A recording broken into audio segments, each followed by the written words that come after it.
in Eastbourne. Now I'm working from home because, well, I'm due to have a baby. So this is a case where I've seen earlier this year, and I thought there was quite a few good learning points. Hence, what we are going to do today is that we are going to interactively go through this case. You are welcome to type on the Microsoft chat or unmute your microphone. And then we'll talk through what actually happened in the real life after that, and things to learn about. And then if there's any more mystery to this case, we can talk a little bit about the condition as well. And hopefully there's not much questions to answer, but if there is, I could answer it, or we could learn it together. If I really can't find the answer, then I'll get back to you guys after. Right, so this is a 81-year-old female. Imagine that you are the first person that that you saw this lady, and she tells you that during the evening, the night before, she was watching the TV and reading the Kindle book when she noticed that she has a temporary visual blurring, which spontaneously resolved. It lasted less than a minute, really. And then she said, after that night, prior to sleeping, she again had a bit of visual disturbance, but this time she described it as a brown band that moved from the outside of her vision on the left eye to the center of vision, just like a block. So she can't see through that brown band. And it lasts for about 45 seconds. And then soon after, another smaller, but this time it's a black colored band. Again, she can't see through the band, and it lasts about a minute, she says. She thought she was just too tired and she went to sleep. So in this case, is there any other questions that you want to ask about what happened that night before we move on to her past medical history?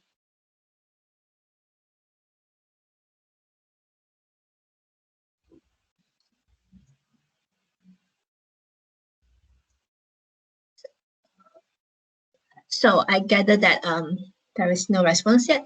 For those who just arrived to this presentation, I'm just presenting a case on visual disturbance that I saw.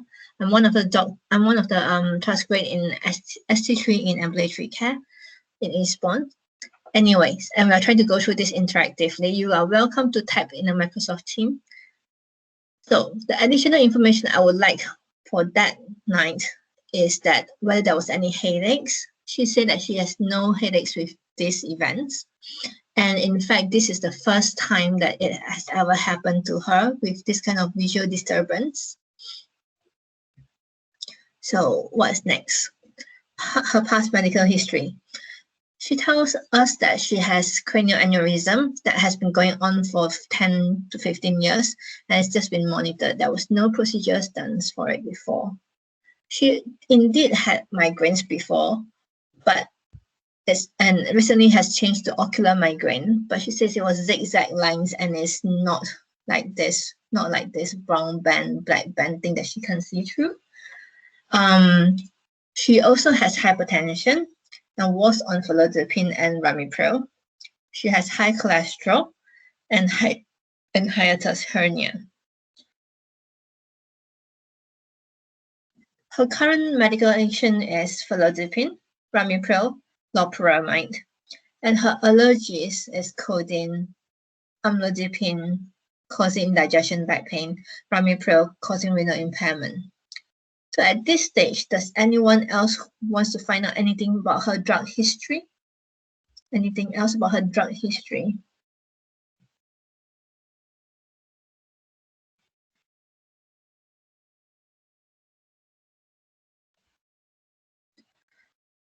So, of interest, especially because she has hypertension and in her allergies she had allergy to ramipril, then I was very curious to know why is her ramipril still in there, or when was it restarted if it was stopped before. Yes, compliance. I saw Dr. Annie Penty's comment, yes. Compliance, that is very important to antihypertensive, which is why I asked her about that. And she said actually, the Ramipril was stopped because of renal impairment, yes, but recently her blood pressure became uncontrolled and they started her on fluoxetine as well as restarted her Ramipril. So it gives an indication that her high blood pressure is not very well controlled, which could be linked to the current issue. And if you remember her past medical history or her ongoing medical history, she mentioned about high cholesterol and she's not on any statins and her age is 81. So, I mean, we know that statins in later years does not help with preventing stroke. But again, it's very interesting to know that she's not even on statins before. So I asked her about that and she said actually she wants to remain diet control for now. Hence statin was not started yet. So we move on to her family history. She said that there was nothing significant, no similar episodes in the family, no migraines, no strokes, no ocular problems. In her social history, she never smoked, never drank, and she lives with her husband. Is there anything else in the social history that you would like to find out that could be relevant to this case?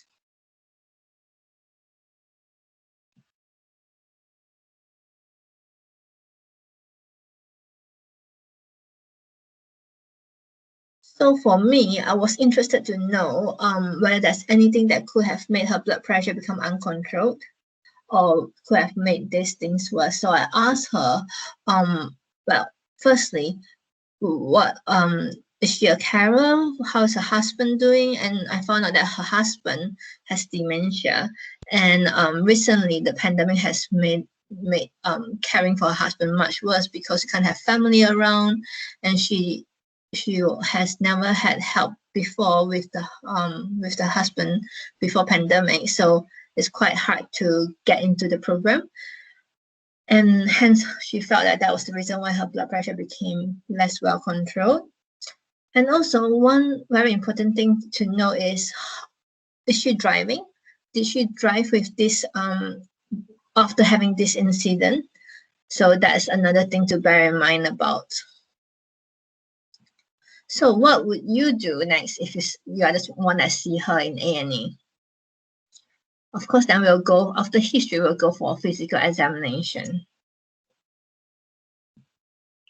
So we want to know the vital signs, the heart rate, the blood pressure, the usual stuff. We also want to examine her neurologically, making sure that has the symptoms resolved? Is it still there? So we have to go through the cranial nerves. We have to go through the limbs as well if there's any associated symptoms. We need to find out about the heart because could this be a cardiological cause? So we need to listen for murmurs, check the rhythms, rates of the pulse, make sure that it's in sinus rhythm. What kind of investigations would we want to do then?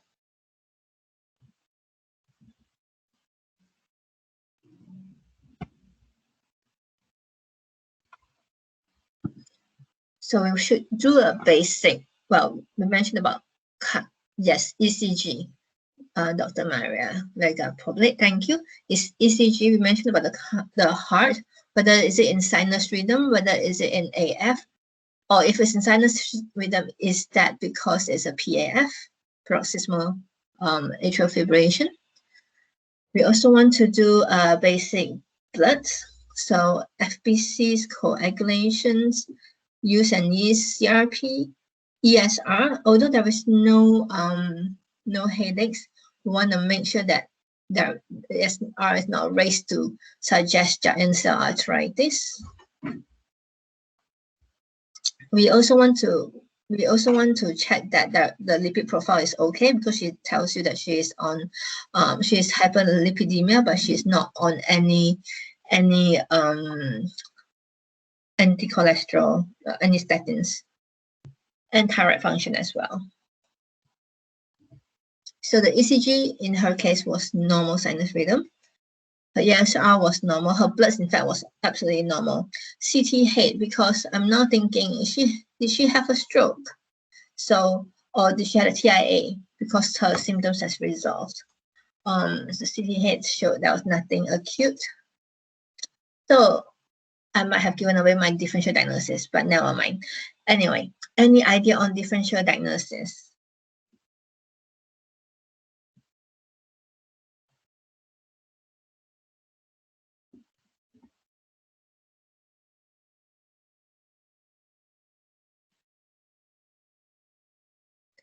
So firstly, we talk about because the eye symptoms, is it ophthalmological? Is it purely due to an eye problem? Is it the retina? Is it the disc? Is it the optic disc? Is it vascular? So we need to think about whether could that be a transient ischemic attack, which is amaurosis fulgus for this case. Is it ocular migraine? She did have ocular migraine, although it's different. So what's next? After the CT head and everything that we've done, now we are looking a bit further, not the super acute immediate management now. So we are going to the next one.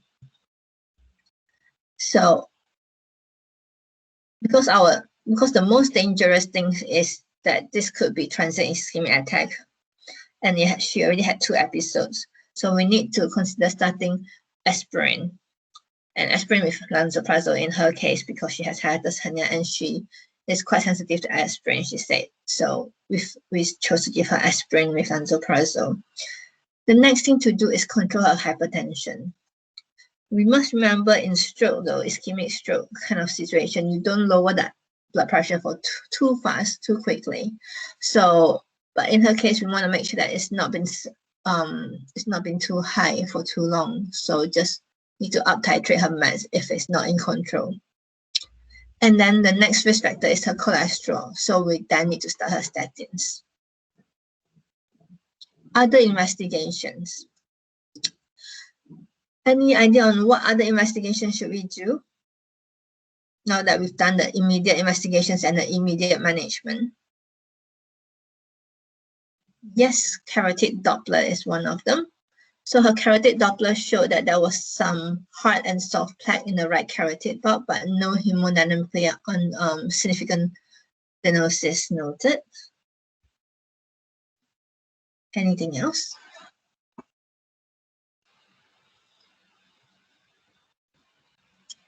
So we mentioned about ECG before, but like I said, the ECG could have been sinus rhythm for that moment in time, but she could have been in paroxysmal AF. So we need to again follow through with a cardiac tape to make sure that she was not sitting in and out of paroxysmal AF. And the next thing is also echocardiogram, again, all for the heart, to make sure that there is no abnormality there that could have caused a defect in the heart muscles that could have caused embolic stroke or embolic TIA. But ultimately, she should go for a transient ischemic attack clinic referral. So the management of TIA in this case, or amaurosis fulgus in her case, will happen that we need to load her on aspirin, 300 milligram or clopidogrel, and then give her clopidogrel for 75 milligram daily whilst awaiting for a TIA clinic review, because ultimately this is a TIA case really. And because it's a TIA case, we need to advise her not to drive as according to DVLA, although she doesn't have any episodes now, but she cannot drive for at least a month. Right, so we've talked through what should have happened to this patient with this presentation. For those that just came in, the case was that this patient came in with a 2 episodes of intermittent visual disturbance, a brown and black band-like image came into their eye on the left side, and they cannot see through that. And that lasted 45 seconds to 1 minute. So what actually happened to her then?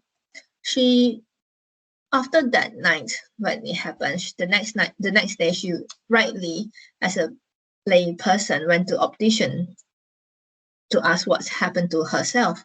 And the optician rightly advised her urgently to see the ophthalmologist in the hospital straight away. She then got seen by the ophthalmology, who did the bloods, including ESR, to make sure there's no giant cell arthritis, because that's ophthalmology emergency. But then they also referred her to A&E for peristroke. And then, sorry. Oh, you're seeing if cardio is still there. See, this is how you know that it's. Sorry, Anita, could you mute that? Yes. Good call. And I'm glad I did. And then she was then still no stroke. Oh, just a bit distracting. I got as far as we're doing couple of no more goods, but and then he came with his handheld. Perfect. She was then seen in A&E, and after a CT, they said there was no stroke, and referred to our ambulatory care or same-day emergency care for headache.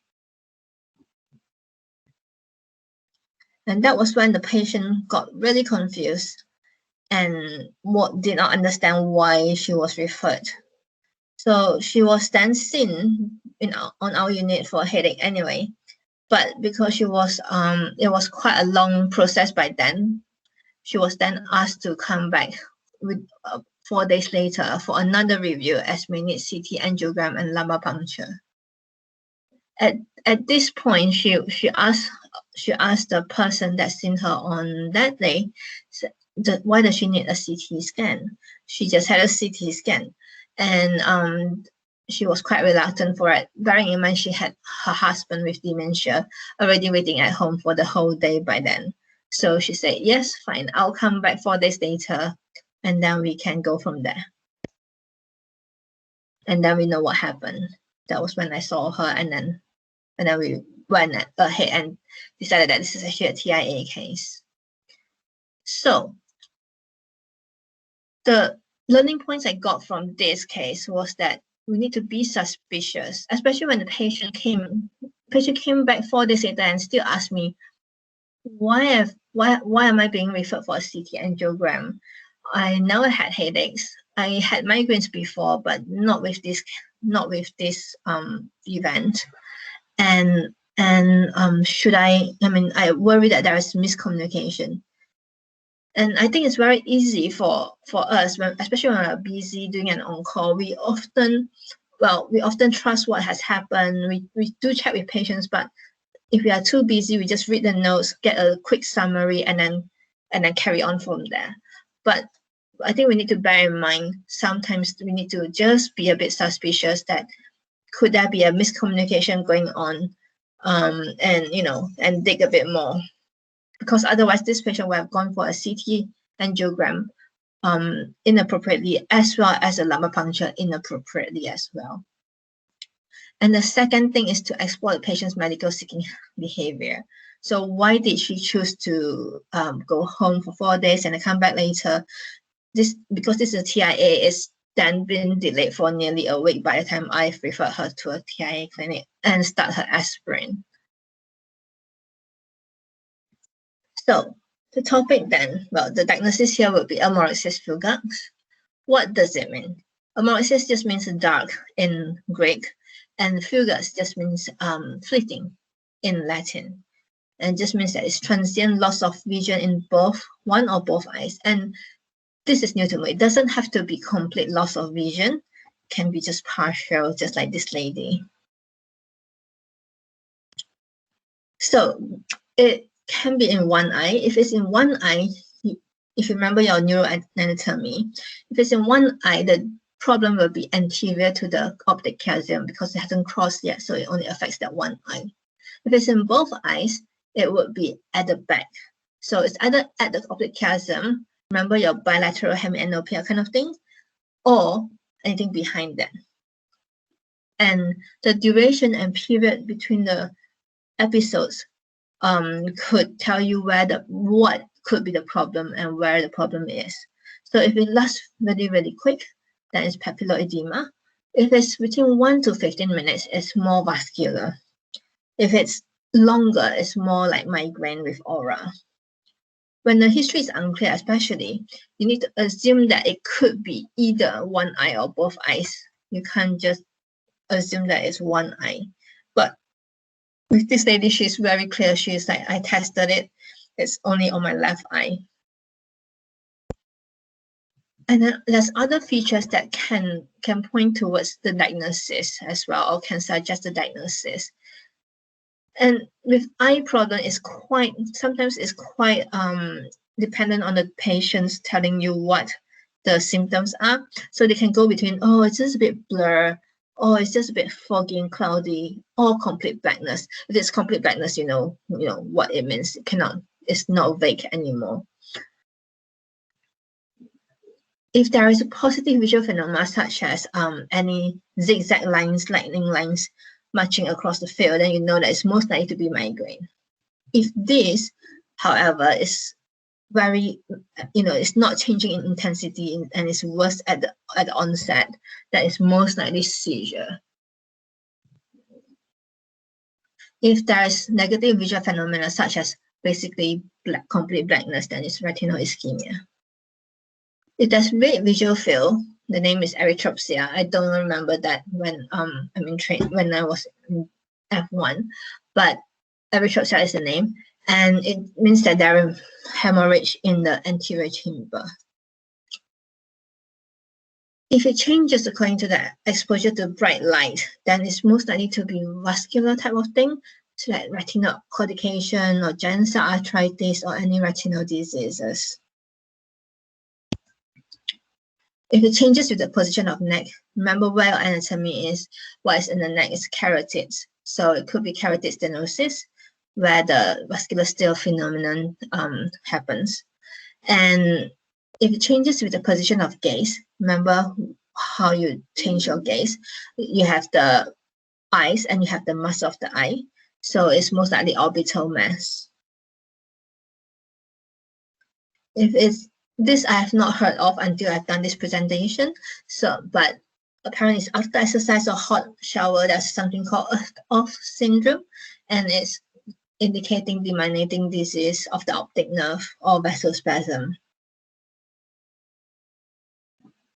So associated symptoms is quite important because then you can classify or you can try to figure out where it is. If this patient had painful visual loss, it could be migraine, it could be acute angle glaucoma, or it could be giant cell arthritis versus thromboembolic disease. So thromboembolic disease is painless, but the rest is painful.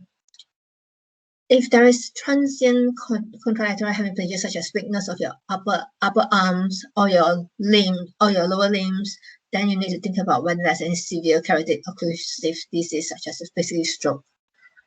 If it's like accompanied by double vision or vertigo, dizziness, then you're thinking about the posterior circulation. So whether there is any stroke at the posterior circulation.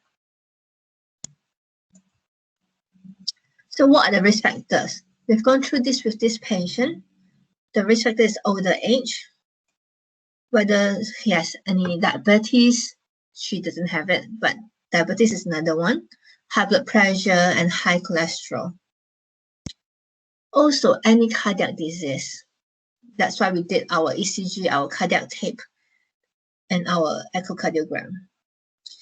Anything that indicates this patient is a young patient with rash or recurrent miscarriage, then it could be antiphospholipid syndrome.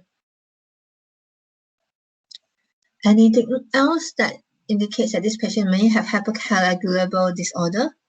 So again, family history of stroke at young age or unexplained DVT or PEs. And I focus on like stroke and TIAs, but actually this could still be migraine. And if it is there any personal or family history of migraine?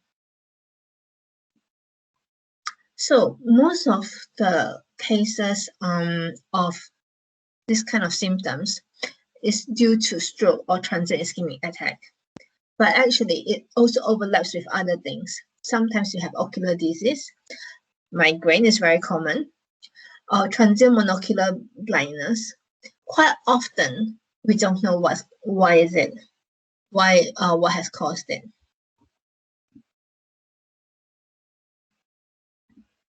Investigations, we've gone through it. Definitely go through ophthalmology evaluation if it hasn't been done already. We need to check the optic disc. We need to check that there is no retinal occlusion or anything else that we talked about just now.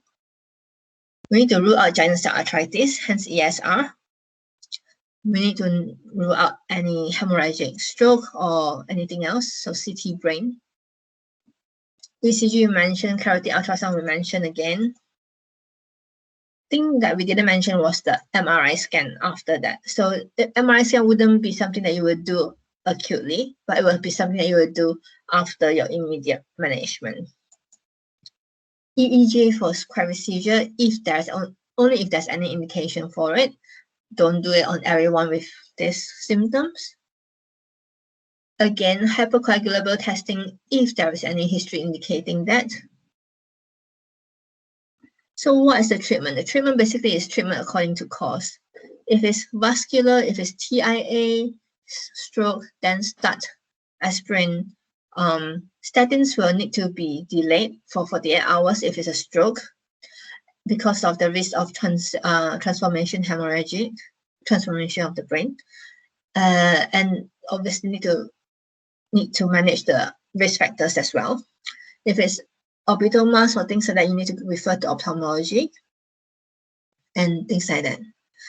Don't forget, with this kind of event, we need to definitely advise the patient not to drive because it is a risk to themselves and to the public.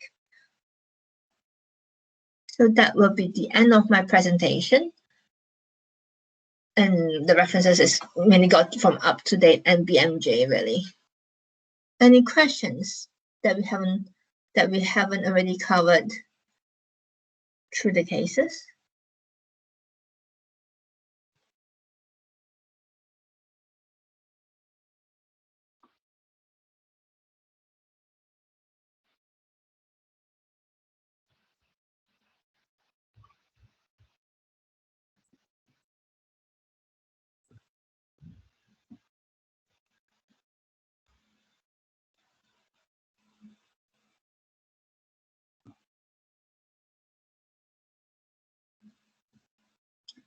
I'm guessing there is no questions. In that case, I will email Anita, if Anita is still here, the presentation, and you guys can have a copy of it. Or I can drop it in this, if I know how, in this chat.